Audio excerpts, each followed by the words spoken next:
ലെജൻസിൻ്റെ ചില പാട്ടുകളിലൊക്കെ കാണുന്ന change overs ഒക്കെ ഇതിനകത്തുണ്ട്. അപ്പോൾ ഞാൻ ആലോചിക്കുന്നായിരുന്നു, രഞ്ജിൻ എങ്ങനെയായിരിക്കും ഈ ഡിസിഷൻ എടുത്തത്? ഇവിടെ ഇങ്ങനെ ഹൈപ്പ് കൊടുത്ത് കയറ്റിയിട്ട് ഇറക്കാമെന്നൊക്കെയുള്ള ഡിസിഷൻ ഇത് എല്ലാം ഓട്ടോമാറ്റിക്കലി സംഭവിക്കുന്നതാണ് ചേട്ടാ. ഞാൻ ഇന്നേ വരെ ഡിസിഷൻ എടുക്കാൻ വേണ്ടി ഇരുന്നിട്ടില്ല. ഒരു പാട്ടിനും ഇന്ന ഡിസിഷൻ, ഇന്ന പാട്ടിൽ ഹൈപ്പിൽ പോയിട്ട് ഇവിടെ വരണം എന്നൊന്നും ചിന്തിക്കില്ല. It's all coming automatically. By ഡിഫോൾട്ടായിട്ട് എൻ്റെ തലയിലുള്ള മ്യൂസിക് മാത്രമേ എൻ്റെ സിനിമയിൽ കൂടെ വന്നിട്ടുള്ളൂ.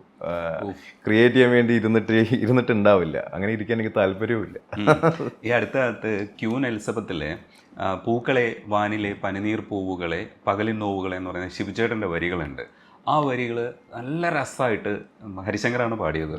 രസമായിട്ട് വന്നിട്ടുണ്ട്. അപ്പം ഈ മെലഡി മരിച്ചു എന്നൊക്കെ പറയുന്നില്ലേ, ഒന്നുമില്ല, ഇതൊക്കെ ഇപ്പോഴും എക്സിസ്റ്റ് ചെയ്യുന്നുണ്ട്. പടം ഹിറ്റാവാത്തതുകൊണ്ട് ഈ പാട്ട് ആഘോഷിക്കപ്പെടുന്നില്ല എന്നുള്ളതാണ്. അപ്പോൾ ഞാൻ ചോദിച്ചു, എന്ത് രസമുള്ളൊരു പാട്ടാണ്. ഞാൻ ഈ പറയുന്ന പോലെ പാട്ടിനെ ഭയങ്കരമായിട്ട് സ്നേഹിച്ച് നടക്കുന്ന ഒരാളല്ല, പക്ഷെ ഒബ്സർവ് ചെയ്യുമ്പോൾ നമ്മൾ കേൾക്കുമ്പോൾ ഇത് കൊള്ളാലോ എന്ന് പറയുന്ന സാധനമില്ലേ, അത് രസമുള്ളൊരു പാട്ടായിരുന്നു കേട്ടോ. എന്നിട്ടും അത് ഹിറ്റാവാതെ പോയെന്നുള്ളത്. പക്ഷെ അത് പറയുമ്പോൾ എനിക്ക് സന്തോഷം. അറ്റ്ലീസ്റ്റ് അത് പിക്ക് ചെയ്ത് ആ പാട്ടിനെ കുറിച്ച് എടുത്ത് ചേട്ടൻ പറയുന്നു എന്ന് പറയുന്നതിൽ എനിക്ക് ഒരുപാട് സന്തോഷം. കാരണം ആ ഒരു ക്രിയേഷനും വേസ്റ്റ് ആവില്ല എന്നുള്ളതിൻ്റെ തെളിവാണ് ഇപ്പം നമ്മൾ ആ പാട്ടിനെ കുറിച്ച് സംസാരിക്കുന്നത്.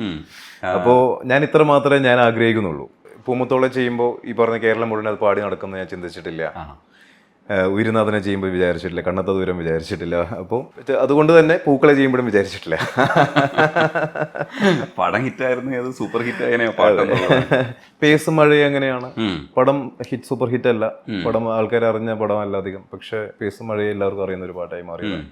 അപ്പോൾ അങ്ങനെ സംഭവിക്കുന്നുണ്ട്. അപ്പോൾ ദാറ്റ്സ്. പക്ഷേ ഈ പടവും കൂടെ വിജയിക്കുമ്പോഴാണ് ഞാൻ എന്ന ടെക്നീഷ്യൻ ഹാപ്പി ആവുന്നത്. നമ്മൾ അസോസിയേറ്റ് ചെയ്യുന്ന ഒരു മൂവിയും കൂടെ വിജയിച്ച് പ്രൊഡ്യൂസർക്ക് ലാഭം കിട്ടുമ്പോഴാണല്ലോ നമ്മൾ ഹാപ്പി ആവുന്നത്.